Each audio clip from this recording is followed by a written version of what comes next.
Irmãos, eu recomendo que vocês leiam esse capítulo depois na Bíblia na linguagem de hoje, que pode esclarecer muitos pontos aqui. Mas nós estamos chegando na parte final de Isaías, os 3 últimos capítulos, 12 a 14, e há um elo aqui que liga esses 3 capítulos, é a expressão naquele dia. Naquele dia aparece 16 vezes nesses 3 capítulos. E aqui a visão, tanto desse capítulo quanto dos demais, se refere a um tempo futuro, a Zacarias, né, em que, reparem aqui, irmãos, o povo judeu vai voltar à sua terra, mas ainda em incredulidade. Isso é importante. E é para a gente olhar os nossos dias também.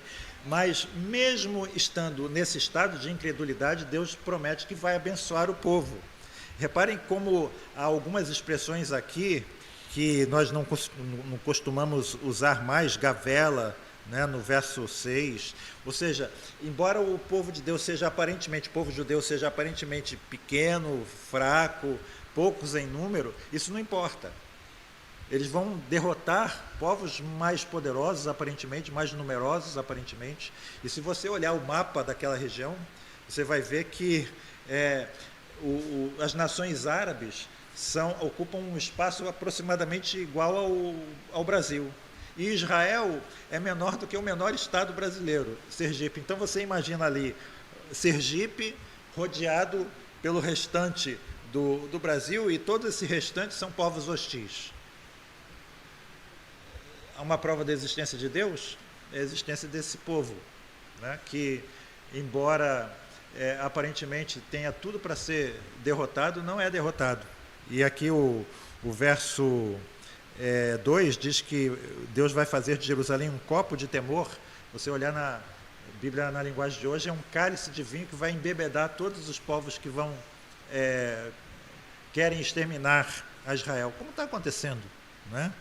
Então essa visão refere-se a esse tempo futuro a Zacarias, mas penso que já é chegado em que o povo retorna à terra em incredulidade, mesmo assim abençoado. Reparem aqui alguns destaques, irmãos. Aqui começa com a palavra peso. Já vimos o significado dessa palavra peso, é uma sentença que às vezes tem um peso, mas aqui, reparem, não é contra Israel, como no capítulo 9, verso 1, mas é sobre ou concernente a Israel, ou concernente a Judá, conforme a linguagem de hoje. Aqui no verso 1 ainda, nós temos 3 verbos importantes: estende, cobre e forma. Zacarias dá a entender aqui que o mesmo Deus, né, que realizou toda a obra da criação, ele vai realizar também, continuará a realizar a sua obra até a consumação dela, até as últimas consequências da sua obra. E os comentaristas dizem que o original aqui, ele tem uma linguagem extremamente solene, é uma solenidade de acordo com os comentaristas, incomum nas palavras iniciais desta profecia, e nós vamos entender por quê, né? No verso 4, sobre a casa de Israel, ou sobre a casa de Judá, abrirei os meus olhos. Isso é uma metáfora que indica aqui uma atitude favorável de Deus, um antropomorfismo, né, que indica uma atitude favorável. No verso 6, eu gostaria só de destacar esse verso aqui, que lê na Bíblia Viva.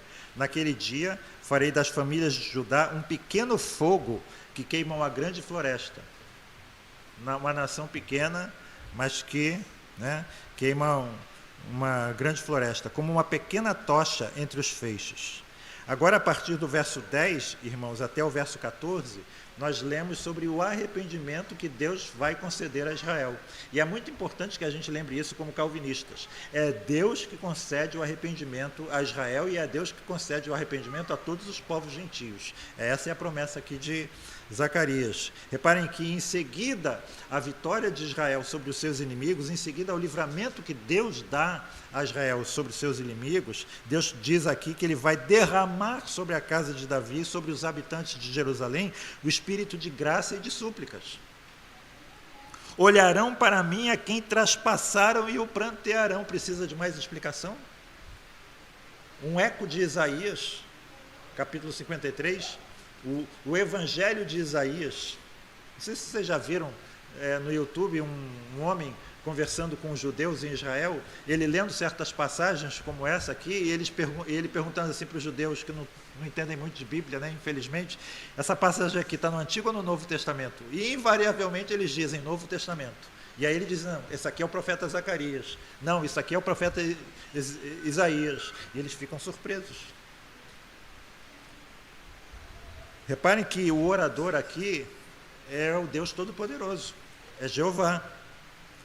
E, digamos assim, de uma forma metafórica, o povo judeu traspassa o seu Deus na sua rebelião, na sua ingratidão, e por fim vão traspassá-lo de forma literal no coroamento dessa rebelião, quando eles traspassam o seu filho na cruz do Calvário. Reparem que aqui há uma mudança no tempo, na pessoa, na pessoa verbal, da primeira para a terceira pessoa. Repararam? Repararam aqui? Olharão para mim, a quem traspassaram, e pranteá-lo-ão sobre ele. A gente pode comparar essa passagem com João capítulo 1, verso 1. No princípio era o verbo, e o verbo estava com Deus, e o verbo era Deus. Ele está e ele é. É significa unidade, está significa distinção. A mesma coisa aqui. Vão me traspassar, mas vão pranteá-lo, não vão prantear-me. Unidade e distinção. Trindade. Então reparem mais uma vez, né? Aqui há essa expressão lamentar um filho unigênito, é uma expressão judaica que significa a forma mais profunda de tristeza, né, para um judeu, né? Então o resumo é que a lamentação pelo Messias por parte do povo judeu vai ser profunda e sincera, e embora aqui só Jerusalém seja referida, né, sobre a casa de Davi, sobre os habitantes de Jerusalém, os versículos que se seguem deixam muito claro que é todo o povo judeu, né? A cidade aqui é uma representação da totalidade do povo judeu.